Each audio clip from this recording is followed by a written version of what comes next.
So in the previous video, we've tried to understand the keys, primary key and secondary key that you can have or define for your internal tables. If it looked a bit complicated, don't worry. As I said, when we create our next program, it should make more sense for you. So you should be able to relate it better at that time. I still need to cover a couple of more topics before I do the next assignment in the class. We'll be putting all this that we are learning now into practice when we do that requirement. So till that time, even if things are looking a bit complicated, that should be okay. It should make more sense when we do our assignment. So we'll be using all these concepts in achieving the next requirement that we are going to work on. So in this video, we'll talk about something called control break statements. And again, at this point, you may not appreciate why exactly we are doing this, why we need it. But this is important. This is something we will be requiring to use in our next requirement. So without this concept, you will find it difficult to achieve the requirement. So it's a good way to learn something and then understand how we can use it practically in a requirement. So what are these control break statements? Whenever you're processing any internal table data within a loop, you can use certain statements. We have different statements such as all these control break statements start with end and you close it using end. Okay, it's a chain, end chain. There are 4 control break statements that you can use. One is at first, end at. Second is at new, field name, end at end of, field name, end at, and at last, and end at. So these are the 4 control break statements that you can use while you're processing your loop. So what we'll do is we'll create a program and we'll see how it works. So I'll again use the same MAKT example because that is a simple structure and it's easy to understand. I don't want to complicate the example itself by using some different example. So I'll stick to the same example so that you don't have to waste your energy in understanding the example. You can focus on just the concept that we are trying to learn by using this example. So I'll say MAKT and I'll have the same 3 fields, MATNAR. And by this time you should be familiar with this. MATNAR is material, SPRAS is language, and MAKTX is the description.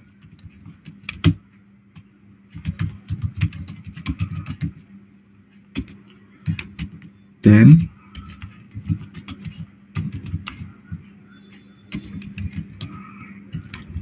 I'll define one internal table.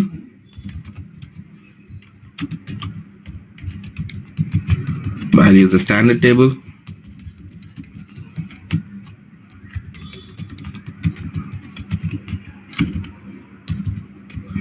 Okay, I've also defined one work area. Now let's fill this table with some data. Let's say MATNAR equals to 100, MAKT SPRAS equals to English, and MAKTX equals to, let's say, pen. And I'll append this to my internal table.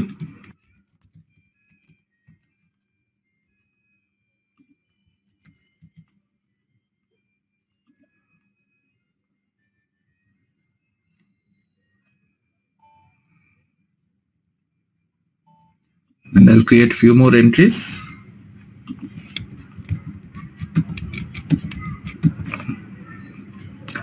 Let's say I'll keep the same entry here. I'll change it to 200, or I'll keep it to D, German, something. I'm giving a description in German.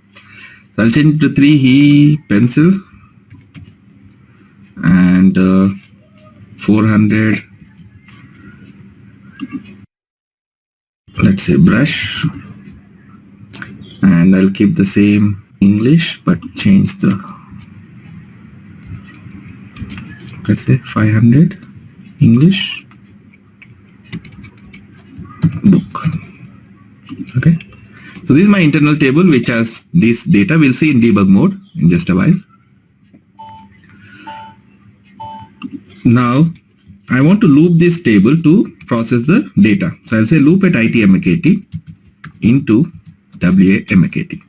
While I'm looping this table, I can use those control break statements within the loop. So if I say at first, this control break statement is triggered in the first loop. Okay, so within this I'll write a statement just to see when it is triggered. So I'll say at first triggered, and there's something called control break, system fields.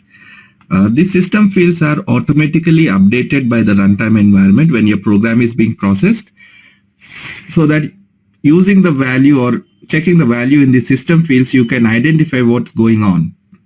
There are few system fields called, for example, there's a system field called subrc, tabix, okay, index, dbcnt. Like that, there are different system fields. If I open this structure in S11, SYST structure, and then this structure exists by default in your program. So these are the different system fields, and these system fields will give you different information when your program is running. Okay, I'll talk about those frequently used system fields. One of the system fields is tabix, and to access the system field we have to use this sy hyphen. So they belong to a structure called sy in the program. So to access the field of that structure, I have to use sy structure name hyphen field name. What this tabix field will have is, it contains, in each loop it will store the iteration, the loop number, which row of the table is being currently processed. So in the first loop it will have 1, in the second loop it will have 2, in the third loop it will have 3, like that. So by checking the value of tabix, I can identify which is the current loop I'm processing in the internal table. For example, if I want to do something in the first loop, I can write a condition something like if tabix equals to 1, then this if condition will be satisfied in the first loop. If I want to do something in the third loop, I can say if tabix equals to 3, then this condition will be satisfied in the third loop, because in the third loop tabix will have that value. Like that, we can use these system fields. Similarly, the subrc field, once I write a select statement or when I write a read statement, for example, if I want to know whether that statement was successful in retrieving some data. So if you write a select statement and you want to know if the select query could get any data from the database, if there was any matching record for your where clause, you can identify that by checking that subrc field. Okay, so tabix, for now let's understand tabix. In debug mode I'll show you the structure as the system field. So I'm basically writing at first triggered, and I'm also writing in which loop is this triggered. Okay, then at new, this is another control break. The syntax is you have to say at new and give any field name. So let's say at new matnar end at, and I'll again within this block I'll write the write statement at new triggered. Then we have at end of, and then I'll say matnar end at. Okay, and here I'll say at end of triggered. Then we have at last. You can write them in any order, it doesn't matter. And here I'll say at last triggered.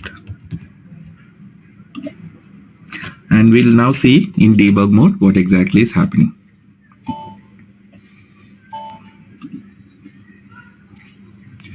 So I kept a breakpoint and I'm executing my program. So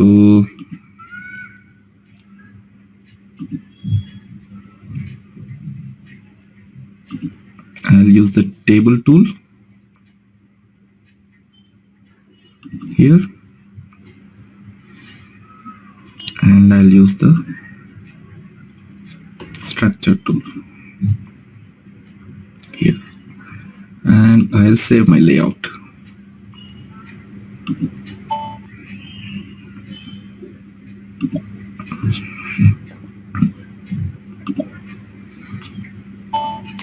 So I have to do it again because I've changed the system. So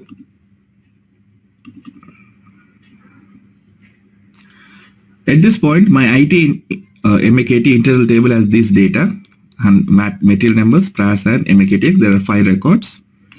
When I execute this loop statement, in the first loop, the first record will be processed. It will be copied to my work area. Okay. So let's see. I'm pressing F5 to execute this statement. So I'm in the first loop. Since this is the first loop, at first is triggered. So at first control break statement is triggered in the first loop, only in the first loop. We can use this, for example, if you're in the previous assignment, if you've seen, we are printing the data from an internal table, but we have maintained the column headings outside the loop. So we first wrote the column headings and then we wrote the loop statement because we wanted the column headings to be executed only once before it prints the item data. But instead of writing it outside the loop, I can write it in at first block so that when the internal table is being processed, the first thing it does is prints the column headings. Or else, for example, if you are planning to push this data to one file in the application server, then in at first I can write the code to open the file for writing, something like that. So anything that you want to do in the first loop, you can use this control break statement. So the code inside this at first and end at block will be executed in the first loop, only once in the first loop. Okay. It goes into at first because this is the first loop. And here you can see the system field site ABIX having 1 because this is the first loop. End it. And I'm out of the control break now. Now it says at new matnar. What is this at new matnar? At new matnar will check for this particular field because I said matnar. It will check this field and all the fields left of that field.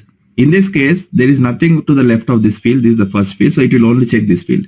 But if I say at new spras, it will check both spras and matnar. Okay.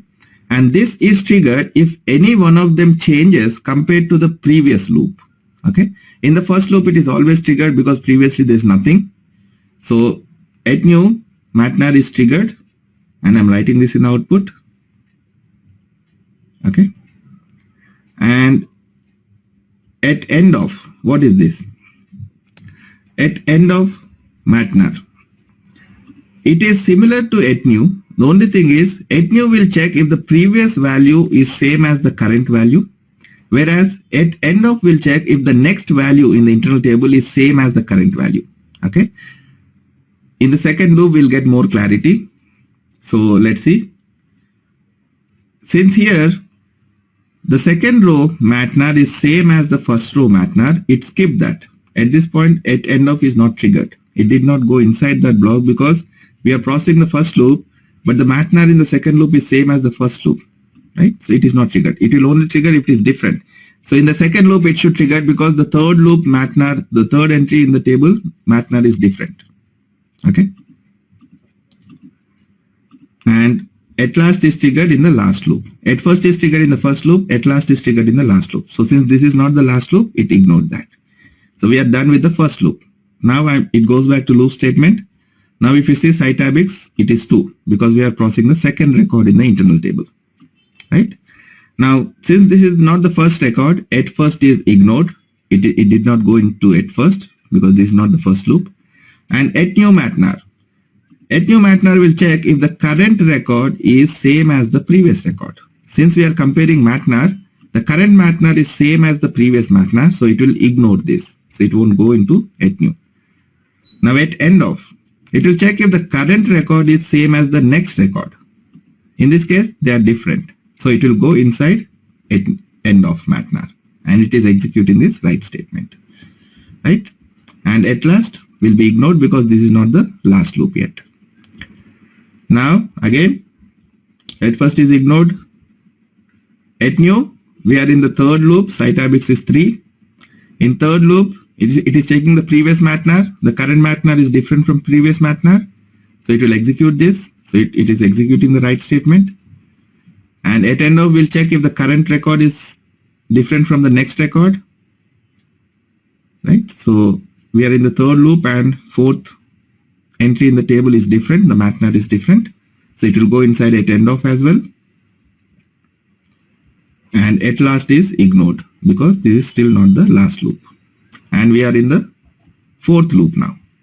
Cytabix is 4, and at this point, if you see, at new should be triggered because the previous value is different from the current value, and at end of should also trigger because the next MATNAR is also different from the current MATNAR, and at last is not triggered because this is not the last loop. And in the last loop, if you go, at new is triggered because it is different from the previous record. At end of is also triggered because there is no further records, and at last will also be triggered because this is the last loop. Okay, and there is nothing to process further, so it will quit the loop. So at this point, if you see the output,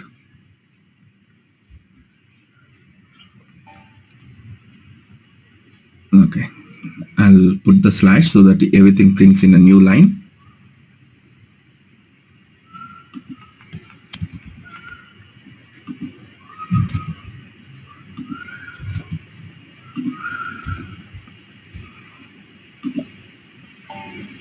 We'll just look at the output now. So you can see at first is triggered in the first loop, at new is triggered in the first loop, at end of is triggered in the second loop, again at new was not triggered in the second loop, at new is triggered in third loop, fourth loop, fifth loop. At first is triggered only in the first loop, at end of is triggered in second loop, third loop, fourth loop and fifth loop, and at last is triggered only in the fifth loop.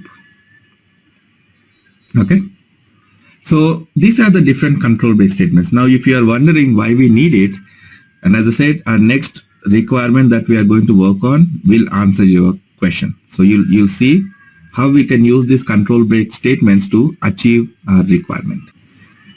So these are the various control break statements. Another thing you need to understand is if I say at new spras, for example, and at end of spras, you don't have to use all of them. Based on your requirement, you can use any one of them or all of them, it doesn't matter. If I say spras, then it will check both these fields, not just the spras field, but both spras and MATNAR, whatever fields are left to that field that you're checking. So this will be triggered if any of them changes. Okay, so in this case, this is E100 and this is D100. Even though MATNAR is changed, MATNAR is same, spras has changed, so it should still trigger at new, and it should also trigger at end of because in the next record spras is changing. And if I say 100E, then at end of will not trigger because both are same, nothing has changed. And similarly here in this case, for example, when you are processing this record, even though spras is same, but the MATNAR is changing. Okay, it would still trigger that at new and at end of blocks. So at end of and at new doesn't just check the field you are comparing, it actually checks all the fields that are left to that field or above that field in your structure. And if any one of them changes, it will trigger that control break statement. So that's one important thing you should remember. And another important thing you should know is, let's say within this control break statement, I want to write the value of MAKTX.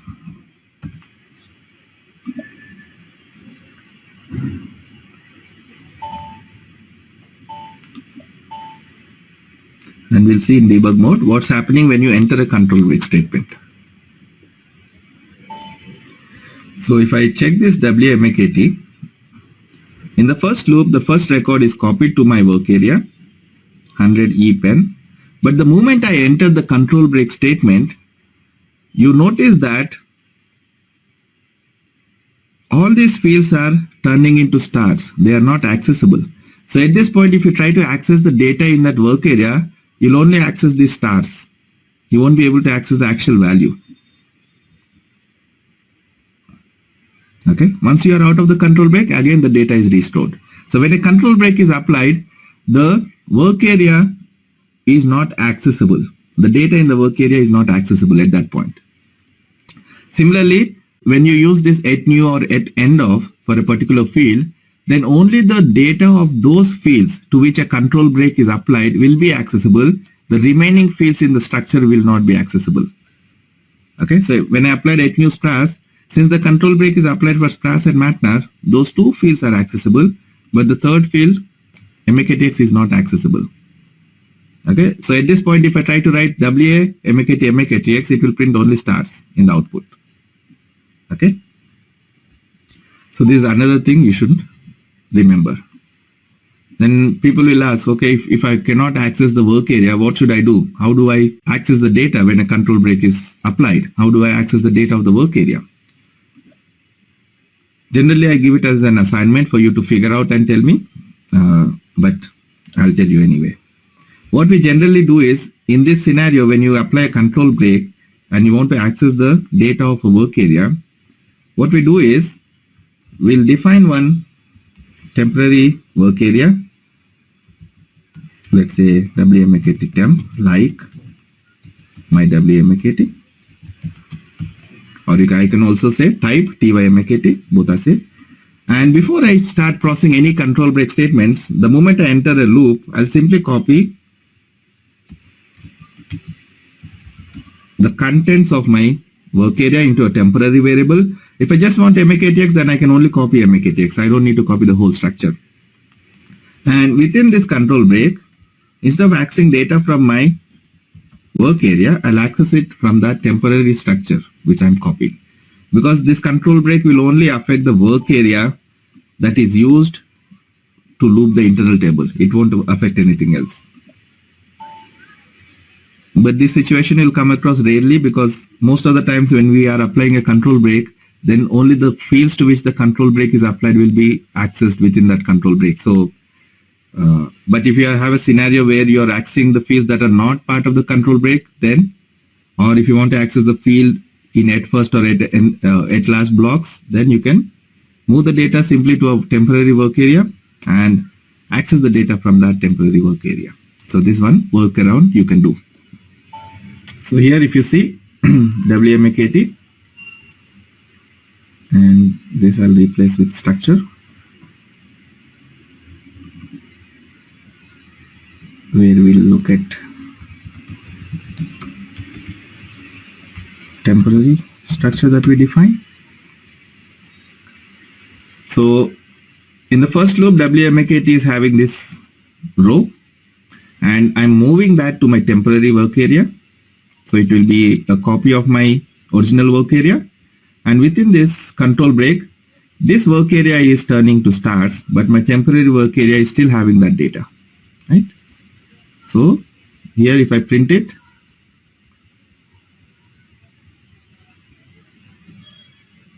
it should print from my temporary work area, so it should print the data correctly in the output. Right? So if you go to the second loop, again the second record is copied to my work area, which I'm moving to my temporary work area. Then again I'll do the same thing. So I'll access from the temporary work area.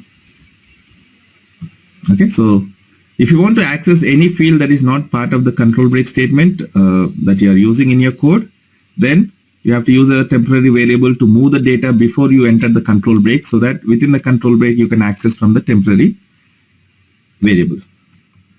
Okay, so these are your control break statements. So what you can do is you can create this code, write the loop statement. Within the loop, try to use different control break statements, like you can use new matnar, new splash, or new mktx, and then see in debug mode how exactly it is behaving. Okay, so that you'll get a fair idea about what's happening with these control break statements. Again, practically where we use it, why we use it, that will be answered when we do our next assignment. And while we are here, let me also show you this SYST structure.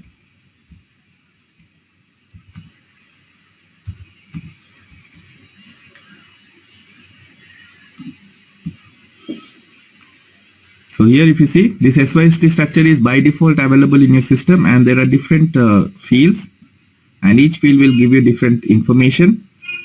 Page number will tell you what is the page number in the output that is being processed currently. And there's so many, we don't use all of them, but there are few important ones we'll be using. One is subrc.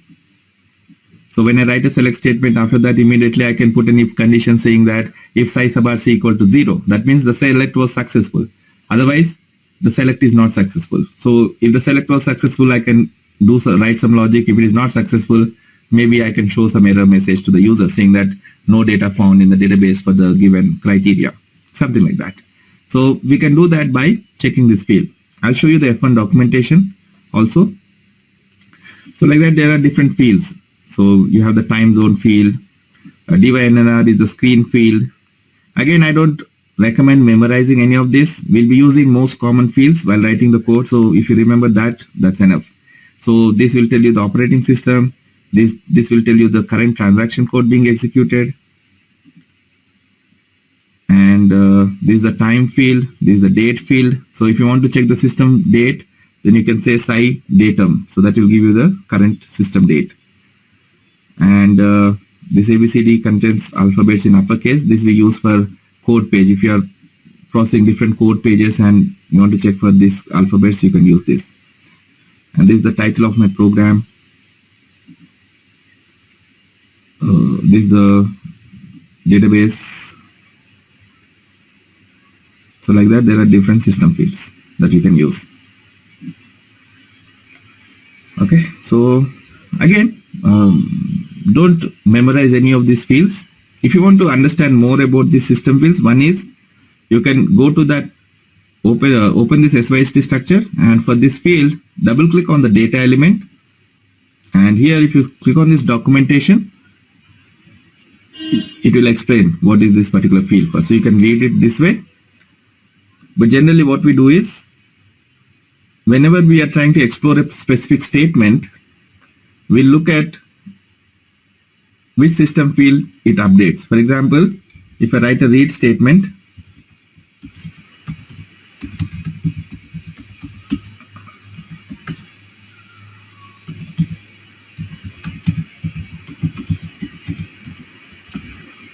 and if I want to know whether this statement could locate any record, for example, if I say 100, it will locate because I have entries with 100.